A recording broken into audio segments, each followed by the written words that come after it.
Alex Hormozi is everywhere these days. The guy's worth hundreds of millions of dollars. He's a successful entrepreneur. He has a happy marriage with his wife, but he's still choosing to deal with the nonsense that is being an online personality. Why? I want to take you back really quick though. There's this musician named Josh Bell. He's a world famous violinist. This guy makes millions and millions of dollars every single year playing to sold out houses all across the world. But is it talent that makes him worth millions of dollars, or is it the story around his brand? The Washington Post put it to a test a few years ago. They put Josh into a subway in the Washington, D.C. area. He had his regular street clothes on, didn't look fancy, but he did have a Stradivarius that was worth millions of dollars. This is the nicest violin on the planet.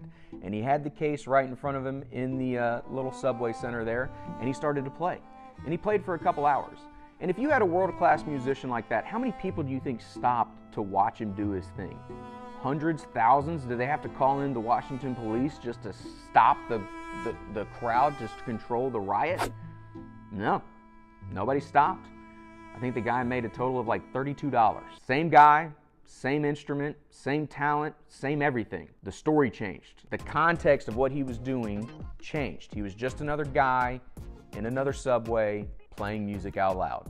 And everybody was busy and ignored him and kept going. To take it back even further, these two guys named Rob Walker and Joshua Glenn wanted to test the power of storytelling in marketing today. They bought 100 pieces of junk from different swap meets and garage sales in the New York City area.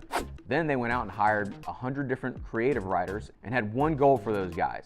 They said, take each piece of junk and write one creative story about that piece's history. Completely made up, completely fabricated. They posted all the items up on eBay and waited 30 days for them to sell. How much do you think an item they bought for $1.50 sold for? 75 cents, $2, $3, $4? No. They ended up selling $100 worth of items for $3,000.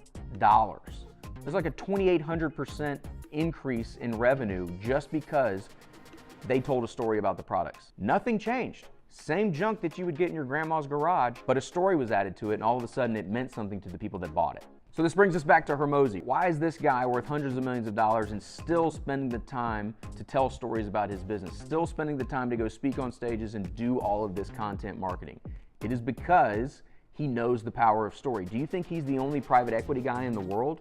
No, just Google private equity near me and you will see dozens of small $10, $20, $30 million shops around you, all fighting for the same deals that Hormozi is. Money is just a tool. It's not a differentiator. What makes Alex different is the story that he tells about himself, his history as a business owner, and where he's trying to go with acquisition.com. So how do you become a better storyteller in your business?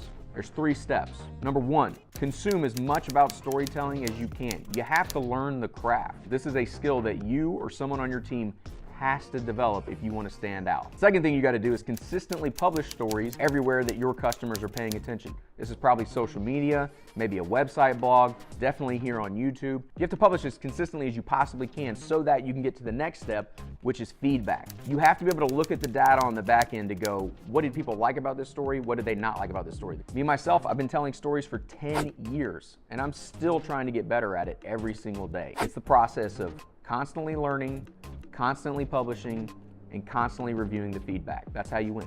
If you take nothing else away from today's video, I want you to take this one line, tweet it, print it, put it on your wall.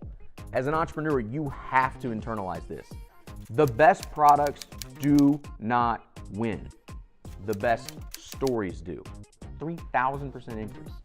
Nuts.